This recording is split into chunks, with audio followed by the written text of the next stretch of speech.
안녕하세요. 오늘 저희가 함께 들여다볼 자료는 여러분께서 보내주신 일신방직 관련 보고서와 기사들입니다.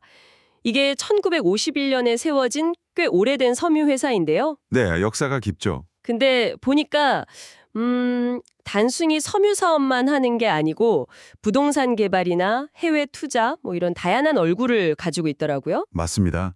전통 제조업 기반 위에 뭔가 새로운 성장 동력을 찾으려는 시도들이 보이는 기업이죠. 그래서 이번 분석 목표는 이 자료들을 통해서 일신방직이 투자 관점에서 봤을 때 정말 매력이 있는지, 또 어떤 기회랑 위험 요인이 있는지 이걸 좀 명확히 파악해보는 겁니다. 핵심만 쏙쏙 뽑아서 한번 파헤쳐보죠. 네, 좋습니다. 보내주신 자료들을 보니까 회사의 본업인 섬유사업 현황부터 시작해서 신사업 추진 내용, 재무 상태, 또 시장 평가는 어떤지, 그리고 간과하면 안 될 잠재적 위험 요인까지 투자자 관점에서 정말 꼼꼼히 살펴볼 지점들이 많아 보입니다. 좋아요. 그럼 일단 기본 정보부터 좀 볼까요? 주력은 역시 면사 생산이고 부동산 임대나 창업 투자 같은 것도 하고 있네요. 네, 그게 기본적인 사업 구조고요. 근데 최근 실적이 좀 아쉬워요. 2025년 2분기 매출 보니까 약 1,219억 원. 작년 같은 기간보다 조금 줄었고요. 네, 소폭 감소했죠. 더 눈에 띄는 건 영업이익인데 17.5억 원으로 무려 60%나 확 줄었어요.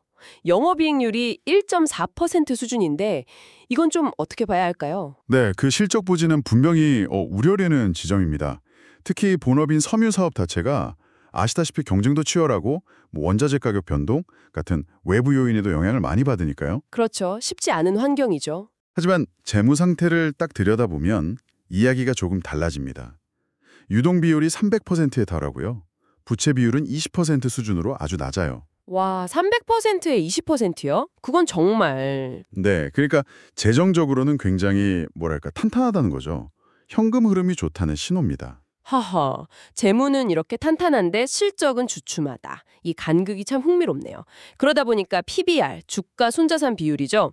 이게 0.27로 엄청 낮아요. 맞습니다. 장부상 자산 가치에 비해서 주가가 반의 반토막도 안 된다는 의미인데 왜 이렇게까지 저평가된 걸까요? 시장은 왜 이렇게 보는 거죠? 바로 그게 이제 핵심 질문인데요.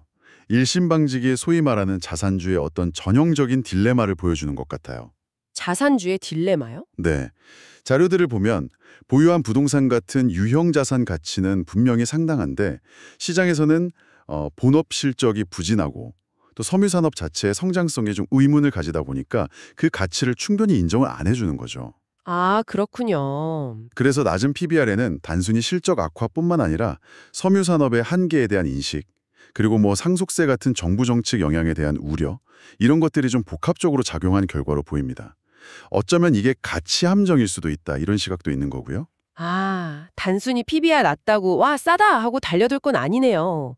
여러 배경이 있군요.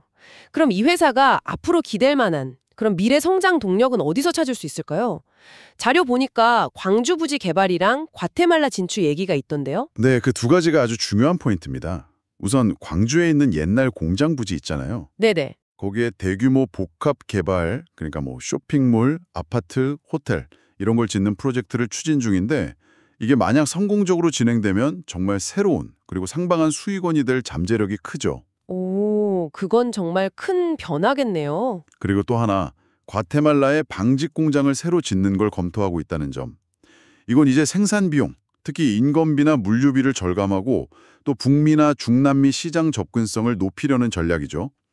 생산기지를 다변화해서 위험을 분산하는 효과도 있고요. 과테말라, 지리적으로 이점이 있겠군요. 네, 특히 미국과의 무역협정, 그 CAFTA-DR이라고 하죠. 이걸 통해서 관세 혜택을 받을 가능성이 있다는 점도 중요한 포인트입니다. 알겠습니다. 그럼 이런 신사업들이 잘 풀리면 기업 가치가 다시 평가받을 수도 있겠네요. 근데 다른 자료에서는 또 위험 요인도 만만치 않다고 지적하고 있어요. 맞습니다. 늘 기회와 위험은 같이 가니까요. 예를 들어 광주 부지, 그거 토양 오염 우려가 있다면서요. 중금속 같은 거요. 그리고 개발 후에 혹시 먹튀하는 거 아니냐는 시선도 있고 과거에 물류창고 화재 이력도 문제 삼고 심지어 그 보유 부동산 가치 자체를 믿을 수 있냐 이런 의문까지 제기되던데요. 이런 리스크는 어떻게 봐야 할까요? 네, 정확히 보셨습니다. 광주 부지의 그 중금속 오염 가능성은 개발 자체를 지연시키거나 예상치 못한 큰 비용을 발생시킬 수 있는 굉장히 큰 변수입니다. 네, 그건 정말 큰 문제겠네요. 또 일부 조주들이 제기하는 것처럼 회사가 제시하는 자산가치 평가가 정말 적정한 거냐 이런 논란도 있고요. 그러니까 탄탄한 재무 상태나 높은 자산가치, 신사업 기대감이라는 밝은 면 뒤에는 이런 그림자들이 꽤 짙게 드리워져 있는 상황인 겁니다. 와, 정말 복잡하네요. 정리해보면 일신방직은 막대한 자산을 기반으로 해서 부동산 개발이나 해외 진출 같은 새로운 성장 스토리를 쓰려고 하고는 있지만 정작 본업인 섬유 쪽 실적은 부진하고 또 넘어야 할 잠재적 위험 요인들도 상당히 많다. 딱 이런 상황이군요. 네, 맞습니다. 딱 그런 상황이죠. 그래서 이게 다 무슨 의미일까요? 결국 투자자 입장에서는 이 기회랑 위험 사이에서 아주 신중하게 저울질을 해야 한다는 거네요. 그렇습니다. 핵심은 그거죠.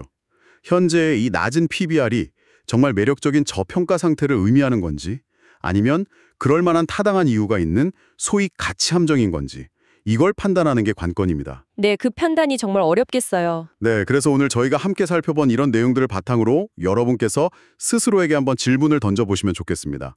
과연 일신방직의 이 숨겨진 자산 가치가 앞으로 닥칠지도 모르는 여러 위험 요인들을 다 상쇄하고도 남을 만큼 충분히 매력적인가? 이 질문에 대한 답을 각자 찾아가시는 과정이 무엇보다 중요할 것 같습니다.